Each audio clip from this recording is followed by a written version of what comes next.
Hello everyone, welcome to my YouTube channel my future 10J। आज हम आप सभी के लिए बायोलॉजी का पार्ट नंबर 7 लेकर के आए हैं, जो बिहार के किसी न किसी एग्जाम में पूछे गए क्वेश्चंस हैं।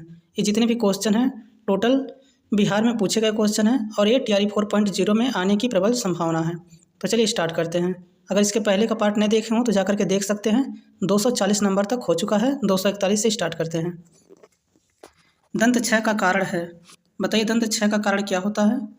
विषाणु संक्रमण, प्रदूषण जल, बैक्टीरिया जनित संक्रमण, वंशानुगत कारणों से। तो बताइए दंत का क्षय किसके कारण होता है? तो बैक्टीरिया के कारण होता है। Option number C correct answer है। चलिए नेक्स्ट क्वेश्चन पे चलते हैं। अगला क्वेश्चन देखिए, एंटीटॉक्सिन का इंजेक्शन किसकी रोकथाम के लिए दिया जाता है? बताइए टेटनस, ट्यूबरकुलोसिस, टाइफाइड, फिलेरिएसिस। तो बताइए एंटीटॉक्सिन का इंजेक्शन किसकी रोकथाम के लिए दिया जाता है? तो इसका करेक्ट आंसर है ऑप्शन नंबर ए, टिटनेस के लिए दिया जाता है। ऑप्शन नंबर ए करेक्ट है।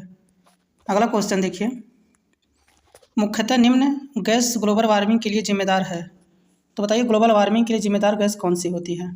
Carbon dioxide, carbon monoxide, nitrous oxide, nitrogen peroxide. तो इसका करेक्ट आंसर है कार्बन डाइऑक्साइड जो होता है वो ग्लोबल वार्मिंग के लिए काफ़ी जिम्मेदार गैस माना जाता है।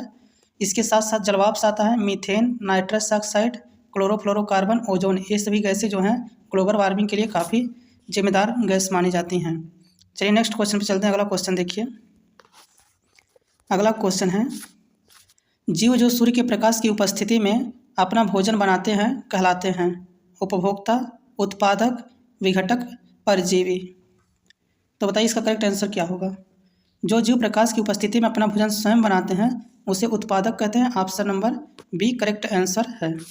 अगला क्वेश्चन देखिए, निम्नलिखित में से कौन सा रोग विटामिन कुपोषण के कारण नहीं होता है? तो बताइए कुपोषण के कारण कौन सा रोग नहीं होता है? अरक्तता, स्कर्वी, बेरी, रतौंधी। तो देखिए ये कुपोषण के कारण अरक्तता जो है नहीं होता है। Option number A correct answer है। अगला क्वेश्चन पे चलते हैं। अगला क्वेश्चन देखिए, निम्न में से कौन वास्तविक मछली नहीं है? उड़न मीन, चढ़ने वाली मीन, फुफ्फुस मीन, रजत मीन। तो बताइए इसका करेक्ट आंसर क्या होगा? तो देखिए रजत मीन जो है ये वास्तविक मछली नहीं होती है। ऑप्शन नंबर डी करेक्ट है। अगला क्वेश्चन देखिए, नेक्स्ट, मरुद्भिद अनुकूलन में पत्तियां रूपांतरित हो जाती हैं प्रतान में, शूल में, परिणाम पर्व में, परिणाम स्तंभ में। तो बताइए इसका करेक्ट आंसर क्या होगा? तो इसका करेक्ट आंसर है ऑप्शन नंबर बी, शूल में। ऑप्शन नंबर बी करेक्ट है। चलिए नेक्स्ट क्वेश्चन पे चलते हैं। अगला क्वेश्चन देखिए, शीत निष्क्रियता पाई जाती है मेढकों में, प्राइमेट्स में, मछलियों में, मूल स्तंभ में। बताइए शीत निष्क्रियता किस में पाई जाती है? तो इसका करेक्ट आंसर है मेढक में। ऑप्शन नंबर ए करेक्ट है। अगला क्वेश्चन देखिए, फेफड़ों का पृष्ठ क्षेत्रफल बढ़ जाता है रक्तवाहिनियों द्वारा, वायु कोष्ठकों द्वारा, प्लूरा द्वारा, ब्रोनिकोयोला द्वारा। तो बताइए इसका करेक्ट आंसर क्या होगा? तो इसका करेक्ट आंसर है वायु कोष्ठकों द्वारा। ऑप्शन नंबर बी करेक्ट है। चलिए नेक्स्ट क्वेश्चन पे चलते हैं। अगला क्वेश्चन देखिए, किस प्रकार के कोशिका विभाजन में गुणसूत्रों के जोड़े बनते हैं?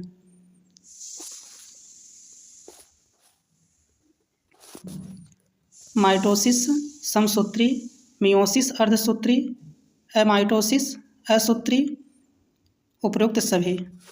तो बताइए इसका करेक्ट आंसर क्या होगा? तो इसका करेक्ट आंसर है मियोसिस अर्धसूत्री में। ऑप्शन नंबर बी करेक्ट है। चलिए नेक्स्ट क्वेश्चन पे चलते हैं। अगला क्वेश्चन देखिए,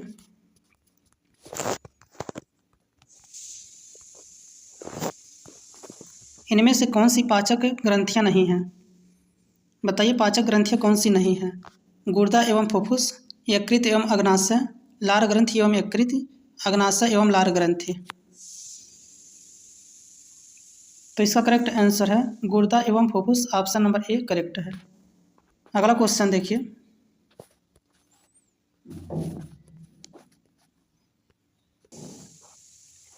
गुआनिन और साइटोसिन जुड़े होते हैं? 1 हाइड्रोजन बंध द्वारा, 2 हाइड्रोजन बंध द्वारा, 3 हाइड्रोजन बंध द्वारा, 4 हाइड्रोजन बंध द्वारा। तो इसका करेक्ट आंसर है 3 हाइड्रोजन बंध द्वारा। ऑप्शन नंबर सी करेक्ट है। चलिए नेक्स्ट क्वेश्चन पर चलते हैं। अगला क्वेश्चन देखिए, मेढक का टेडपोल किस रूप में अनुकूलित होता है? Ammonotelic, ammonotelic, ureotelic, uricotelic. तो बताइए इसका करेक्ट आंसर क्या है? तो इसका करेक्ट आंसर है option number B, correct answer है एमिनोटेलिक।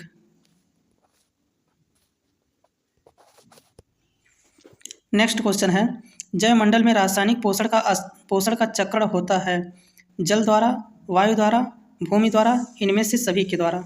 तो देखिए जयमंडल में जो रासायनिक पोषण का चक्र होता है वो जल द्वारा भी होता है, वायु द्वारा भी होता है, भूमि द्वारा भी होता है। तो इन सभी द्वारा option number D correct answer है। इसका ऑप्शन नंबर डी होगा। चलिए नेक्स्ट क्वेश्चन पे चलते हैं। अगला क्वेश्चन देखिए, यहाँ पे देखिए थोड़ा सा मिसप्रिंट है, तो यहाँ पे प्रोटीन शब्द लिखा हुआ है। तो बताइए प्रोटीन संश्लेषण होता है राइबोसोम में, माइटोकॉन्ड्रिया में, कोशिका भित्त में, एंडोप्लाज्मिक रेटिकुलम में। तो बताइए प्रोटीन संश्लेषण कहाँ पे होता है?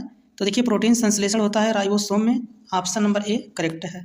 चलिए नेक्स्ट क्वेश्चन पे चलते हैं। अगला क्वेश्चन देखिए, खाद्य श्रृंखला में उत्पादक प्रकाश ऊर्जा को बदल देते हैं ऊष्मीय ऊर्जा में, भौतिक ऊर्जा में, गतिज ऊर्जा में, रासायनिक ऊर्जा में। तो बताइए खाद्य श्रृंखला में उत्पादक जो होते हैं वो प्रकाश को किस में बदलते हैं? तो ये रासायनिक ऊर्जा में बदल देते हैं। ऑप्शन नंबर डी करेक्ट है। चलिए नेक्स्ट क्वेश्चन पे चलते हैं। अगला क्वेश्चन देखिए, 2,4-D है। बताइए 2,4-D क्या होता है? एक खरपतवार नाशक, चूहा नाशक, रासायनिक खाद, नई किस्म का बीज। तो देखिए 2,4-D जो होता है वो एक खरपतवार नाशक होता है। ऑप्शन नंबर ए करेक्ट है। चलिए नेक्स्ट क्वेश्चन पे चलते हैं। अगला क्वेश्चन देखिए, पुनरुद्भवन की विशेष क्षमता पाई जाती है। तो बताइए पुनरुद्भवन की विशेष क्षमता किसमें पाई जाती है? मोलास्का में, पारीफेरा में, कार्डेटा में, इकाइनोडर्मेटा में। तो बताइए पुनरुद्भवन की क्षमता किसमें पाई जाती है? तो इसका करेक्ट आंसर है पारीफेरा में। Option number B correct answer है। नेक्स्ट क्वेश्चन देखिए। अगला क्वेश्चन है, आहार श्रृंखला में मौजूद मेढक, टिड्डा, घास और सांप में यदि घास प्रथम पोषी स्तर पर है तो तृतीय पोषी स्तर पर होगा। तो बताइए तृतीय पोषी स्तर पर क्या होगा? मेढक, सांप, टिड्डा, दोनों मेढक और सांप। तो बताइए इसका करेक्ट आंसर क्या होगा? तो देखिए इसका करेक्ट आंसर होगा ऑप्शन नंबर ए मेढक, क्योंकि घास जो होता है वो प्रथम पोषी स्तर होता है, टिड्डा जो होता है द्वितीय पोषी स्तर होता है, मेढक जो होता है तृतीय पोषी स्तर होता है, और सांप जो होता है चतुर्थ पोषी स्तर होता है। अगर इसी को घास की बात किया जाए तो घास उत्पादक होता है, लेकिन टिड्डा जो होता है वो क्या होता है? प्रथम उपभोक्ता होता है। मेढक जो होता है द्वितीय उपभोक्ता होता है। सांप जो होता है वो तृतीय उपभोक्ता होता है। इसे आप लोग जानते रहिएगा। चलिए नेक्स्ट क्वेश्चन पे चलते हैं। अगला क्वेश्चन देखिए, नेक्स्ट क्वेश्चन है, एक खाद्य श्रृंखला के कुछ ही चरण होते हैं क्योंकि हर चरण का ऊर्जा घटती है, बढ़ती है, पहले घटती है फिर बढ़ती है, पहले बढ़ती है फिर घटती है। तो देखिए इसका करेक्ट आंसर है घटती है। ऑप्शन नंबर ए, क्योंकि ऊर्जा जो होता है वो 10% हमेशा 10% होकर ट्रांसफ़र होता रहता है, तो ऊर्जा क्या होती है? घटती जाती है। तो इसका करेक्ट आंसर है ऑप्शन नंबर ए। चलिए नेक्स्ट क्वेश्चन, ये बताइए ऊर्जा का जो नियम था वो किसने दिया था? 10% ऊर्जा का नियम तो ये लिंडमान ने दिया था। आप इसे जानते रहिएगा। अगला क्वेश्चन देखिए, नामाटोड द्वारा कौन सा रोग होता है? Leprosy, filariasis, amoebiasis, poliomyelitis. तो बताइए नामाटोड द्वारा कौन सा रोग होता है? तो इसका करेक्ट आंसर है नामाटोड द्वारा जो होता है फाइलेरियासिस होता है। ऑप्शन नंबर बी करेक्ट है। श्वेत रक्त कणिका का मुख्य कार्य है पोषक तत्वों का वहन करना, संक्रमण से लड़ना, ऑक्सीजन का वहन करना, बल प्रदान करना। तो बताइए WBC का कार्य क्या होता है? तो देखिए WBC का कार्य होता है संक्रमण से लड़ना। ऑप्शन नंबर बी करेक्ट है। चलिए नेक्स्ट क्वेश्चन पे चलते हैं। अगला क्वेश्चन देखिए, एंजाइम मदद करता है श्वसन क्रिया में, भोजन पचाने में, इम्यून तंत्र में, प्रजनन में। तो बताइए एंजाइम किस में मदद करता है? तो एंजाइम जो होता है भोजन को पचाने में मदद करता है। Option number B correct answer है। अगला क्वेश्चन देखिए, निम्न भोजन का पाचन सामान्य रूप से किस में होता है? यकृत में, जठर में, छोटी आंत में, बड़ी आंत में। तो बताइए भोजन का पाचन सामान्य रूप से किस में होता है? तो छोटी आंत में होता है। Option number C correct answer है। चलिए नेक्स्ट क्वेश्चन पे चलते हैं। अगला क्वेश्चन देखिए, सामान्य पुरुष के शरीर का तापमान कितना होता है? 81.1 degree Celsius, 36.9 degree Celsius, 98.6 degree Celsius, 21.7 degree Celsius. तो बताइए करेक्ट आंसर क्या होगा? तो इसका करेक्ट आंसर है 37 डिग्री सेल्सियस। इसी को 36.9 डिग्री सेल्सियस भी कहा जाता है। और फारेनहाइट में अगर पूछे तो 96.6 डिग्री फारेनहाइट होता है, और केल्विन में पूछे तो 310 होता है। इसे आप लोग जानते रहिएगा। चलिए नेक्स्ट क्वेश्चन पे चलते हैं। अगला क्वेश्चन देखिए, सबसे बड़ी धमनी किस नाम से जानी जाती है? धमनिका, फुफ्फुस धमनी, महाशिरा, महाधमनी। तो बताइए सबसे बड़ी धमनी कौन सी होती है? तो इसका करेक्ट आंसर है ऑप्शन नंबर डी, महाधमनी। चलिए नेक्स्ट क्वेश्चन पे चलते हैं। अगला क्वेश्चन देखिए, केटला और राहु दृष्टांत हैं फ्रेश वाटर फिश का, मरीन फिश का, ब्रेकिस फिश का, इनमें से कोई नहीं। तो बताइए इसका करेक्ट आंसर क्या होगा? तो इसका करेक्ट आंसर है फ्रेश वाटर फिश का, ऑप्शन नंबर ए करेक्ट है। चलिए नेक्स्ट क्वेश्चन पे चलते हैं। अगला क्वेश्चन देखिए, एल्बो जॉइंट किस प्रकार का जॉइंट है? Pivot, ball and socket, gliding joint, hinge joint. तो देखिए एल्बो जॉइंट जो होता है वो हिंज जॉइंट होता है, option number D correct answer है। चलिए नेक्स्ट क्वेश्चन पे चलते हैं। अगला क्वेश्चन देखिए, रक्त परिवहन तंत्र की व्याख्या किसने की? हनीमैन, हार्वे, चरक, बैक्समैन। तो बताइए रक्त परिवहन तंत्र की व्याख्या किसने की थी? तो इसका करेक्ट आंसर है हार्वे ने, ऑप्शन नंबर बी करेक्ट है। अगला क्वेश्चन देखिए, प्राकृतिक वर्ण का सिद्धांत किसने दिया था? लैमार्क ने, चार्ल्स डार्विन ने, हेवार्ड ने, बेंजामिन फ्रैंकलिन ने। तो बताइए प्राकृतिक वर्ण का सिद्धांत किसने दिया था? तो ये डार्विन ने दिया था, Charles Darwin, option number B correct answer है। अगला क्वेश्चन देखिए, नेक्स्ट क्वेश्चन है, अंधों के पढ़ने की लिपि को क्या कहते हैं? क्यूरी लिप, रोमन लिप, ब्रेल लिप, देवनागरी लिप। तो अंधों के पढ़ने की लिपि को ब्रेल लिप कहा जाता है, option number C correct answer है। अगला क्वेश्चन देखिए, नेक्स्ट क्वेश्चन, सीड्स क्या है? आँखों का संक्रामक रोग है, घातक मृत्यु रोग है, एड्स की औषधि है, कैंसर का प्रकार है। तो बताइए सीड्स क्या होता है? तो सीड्स एक प्रकार का घातक मृत्यु है, जिसे पालना मृत्यु भी कहा जाता है। एक साल से कम बच्चों के मृत्यु का कारण है ये। चलिए नेक्स्ट क्वेश्चन पे चलते हैं। अगला क्वेश्चन देखिए, पित्त रस का कार्य क्या है? प्रोटीन का पाचन, वसा का एमल्सीकरण, कार्बोहाइड्रेट का पाचन, उपयुक्त में से सभी। बताइए तो पित्त रस का कार्य क्या होता है? तो ये वसा का एमल्सीकरण, option number B correct answer है। अगला क्वेश्चन देखिए, एंटीनील किस लिए प्रयोग में लाया जाता है? रक्तचाप बढ़ाने के लिए, रक्तचाप घटाने के लिए, गठिया निवारण के लिए, दर्द निवारण के लिए। तो बताइए एंटीनील जो होता है वो किस में प्रयोग किया जाता है? तो ये रक्तचाप घटाने के लिए यूज किया जाता है, option number B correct answer है। चलिए नेक्स्ट क्वेश्चन पे चलते हैं। अगला क्वेश्चन देखिए, 275 नंबर क्वेश्चन, ट्रिपल एंटीजन किस तीन रोगों से बचाता है? क्षय, काली खांसी, हैजा, काली खांसी टिटनेस चेचक, काली खांसी डिप्थीरिया चेचक, काली खांसी टिटनेस डिप्थीरिया। तो देखिए इसका करेक्ट आंसर है काली खांसी टिटनेस डिप्थीरिया जो होता है ट्रिपल एंटीजन के रूप में जाना जाता है, option number D correct answer है। अगला क्वेश्चन देखिए, नेक्स्ट क्वेश्चन है, जेनेटिक कोड की खोज किसने की थी? विलियम हार्वे ने, हरगोविंद खुराना ने, लुई पास्चर ने, एफ वेंटिंग ने। तो बताइए जेनेटिक कोड की खोज किसने की थी? तो इसका करेक्ट आंसर है हरगोविंद खुराना ने की थी, option number B correct answer है। नेक्स्ट क्वेश्चन देखिए, पानी के पीने में क्लोरीन मिलाई जाती है क्योंकि क्लोरीन युक्त पानी हल्का होता है, क्लोरीन युक्त पानी रोग के कीटाणुओं से मुक्त होता है, क्लोरीन मिलाने से पानी का स्वाद अच्छा हो जाता है, ये सभी। तो बताइए पानी के पीने के पानी में क्लोरीन क्यों मिलाई जाती है?